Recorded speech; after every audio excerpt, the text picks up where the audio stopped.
The sun bleeds red over the New Mexico territory.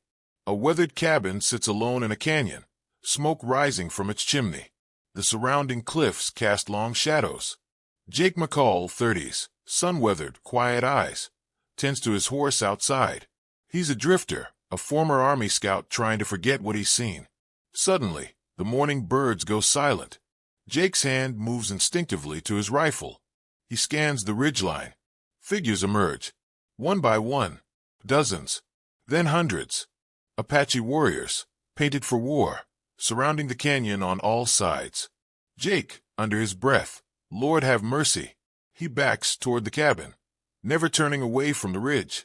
Jake slams the door. Inside, Old Tom, 60s, the trading post owner, and Maria, 20s, Tom's Mexican cook. They freeze at Jake's expression. Old Tom, how many?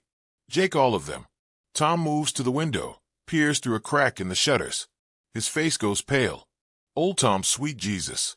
That's Chief Cochillo's band. Why would they? A voice calls out in Apache from the ridge.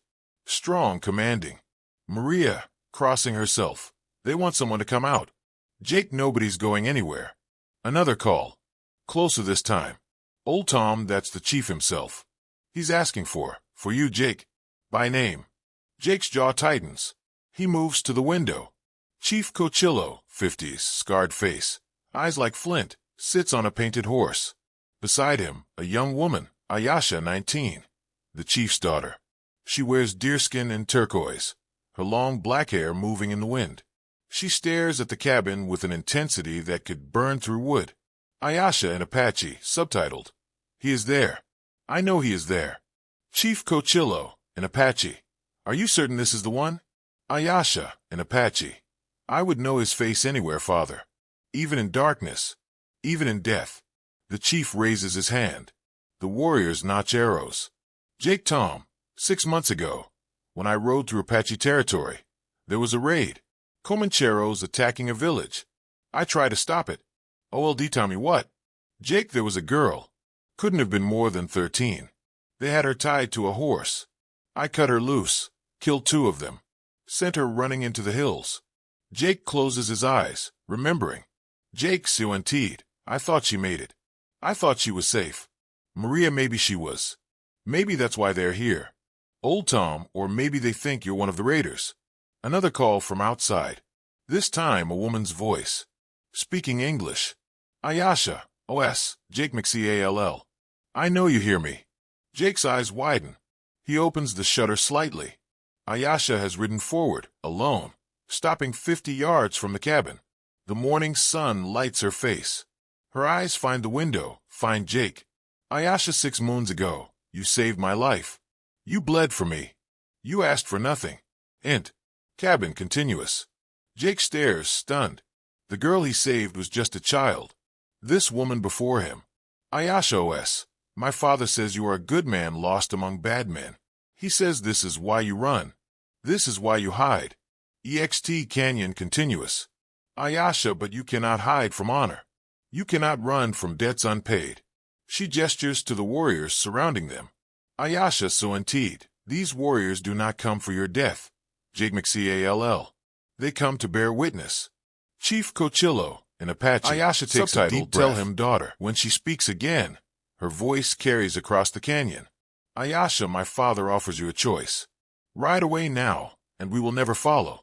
You will be free of us forever. She pauses, the weight of the next words visible on her face. Ayasha, untamed, or stay. Accept our gratitude. Live among us as a brother. As family. Old Tom whistles low. OLD Tom, boy, they're offering you adoption into the tribe. That's rarer than hen's teeth. Maria, they're offering more than that, viejo.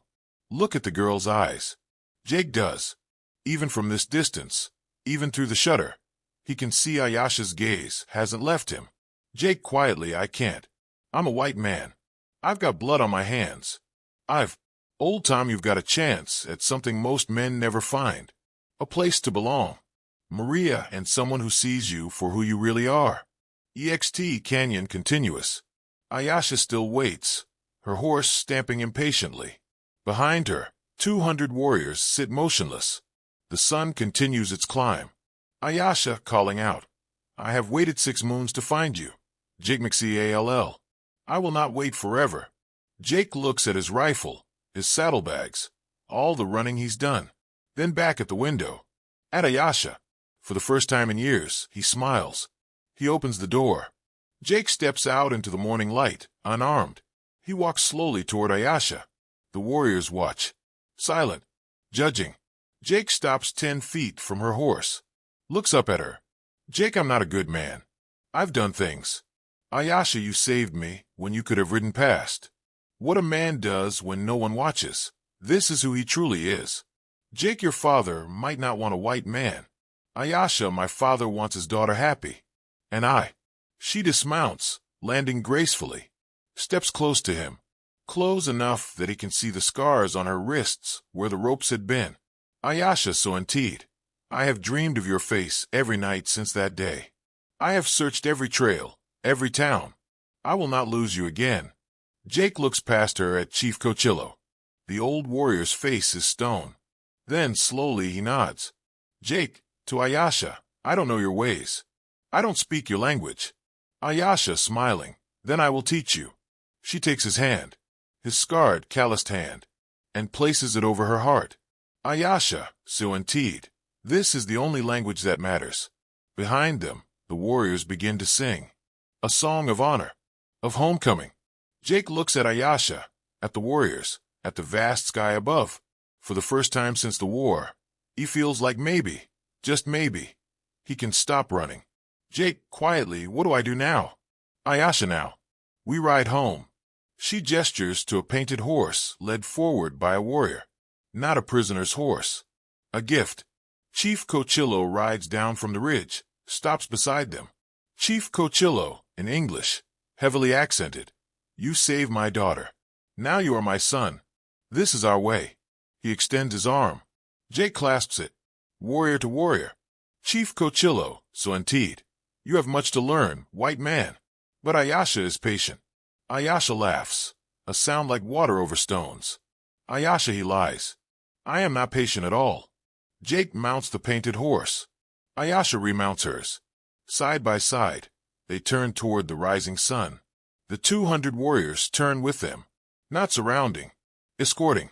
As they ride out of the canyon, old Tom and Maria watch from the cabin door. Maria, think we'll ever see him again? OLD Tom, I think we just saw a man find what he's been looking for his whole life. Jake and Ayasha ride side by side. The warriors spread out around them in a vast, moving tapestry of horses and men. Ayasha, you regret this already?